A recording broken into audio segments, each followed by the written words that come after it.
大家好，我係曉怡。呢兩日嘅新聞同埋 fact 簡直係俾非蟻大軍洗版啊！有街坊影到屋企嗰個窗台密密麻麻，全部都係非蟻，多到好似生化危機咁。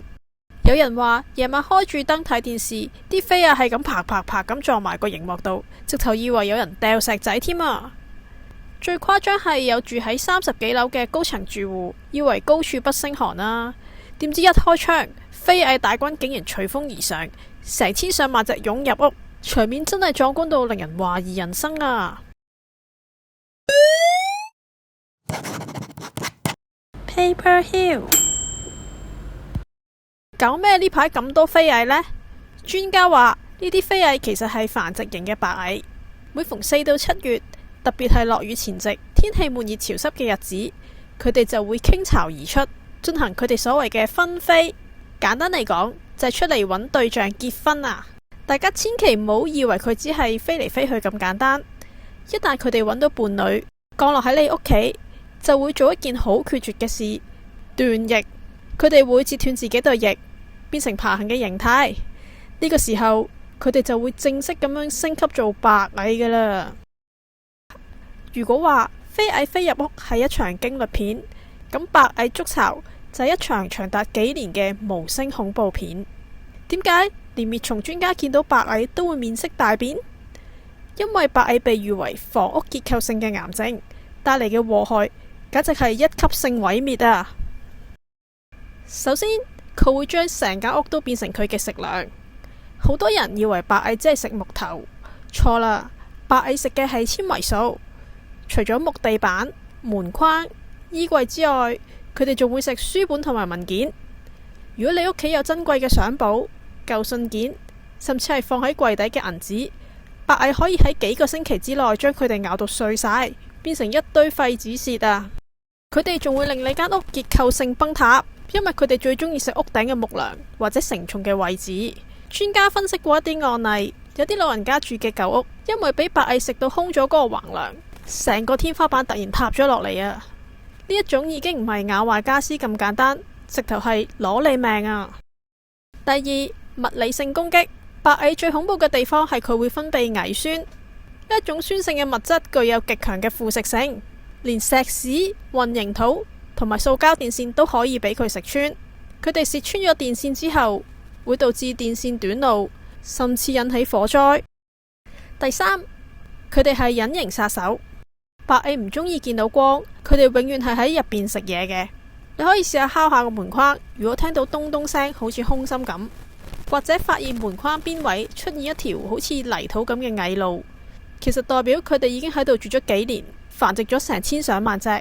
到你發現佢哋嘅時候，已經係末期，成間屋變成咗空心，冇得救啦。第四，佢哋係你嘅經濟屠夫。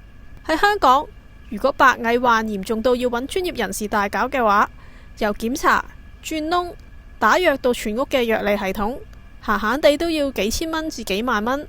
最慘係俾佢哋食壞咗嘅木地板、入牆櫃係冇得整嘅，只能夠拆咗佢哋重新裝修，仲要買過晒成屋嘅家私電器。一場飛蟻入屋，分分鐘令你損失幾十萬裝修費。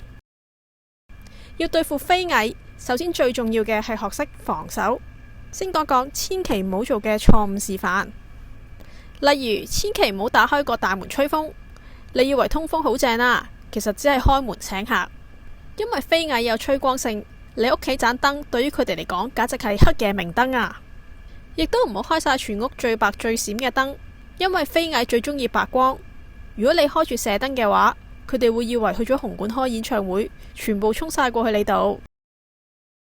跟住再講講專家建議嘅5大正確示範。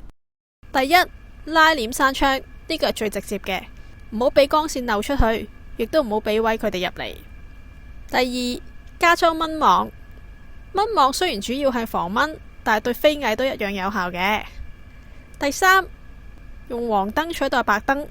飛蟻對黃色暖光嘅反應比較弱，如果見到邊幾日多飛蟻嘅話，建議轉用黃燈，或者熄咗啲無謂嘅燈裝飾。第四，保持乾爽。白蟻最中意嘅就係潮濕，開抽濕機將溫度維持喺50% 左右，佢哋就唔會再想喺度築巢噶啦。最後第5，自製驅蟲劑，將辣椒切碎之後加水浸泡，再入落個噴樽度，將啲殺蟲劑噴灑到佢哋有機會出現嘅地方，例如墊腳線、廚房地櫃同埋浴室，既天然方便又環保。